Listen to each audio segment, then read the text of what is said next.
हमारा ग्लव्स बनकर रेडी हो चुका है, तो चलिए मैं आपको इसे पहन कर दिखा देता हूँ।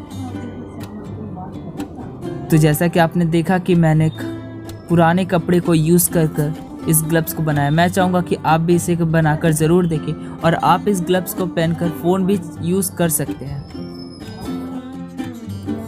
जैसा कि हम सभी जानते हैं कि कोरोना वायरस कितना ज़्यादा भी फैला हुआ है।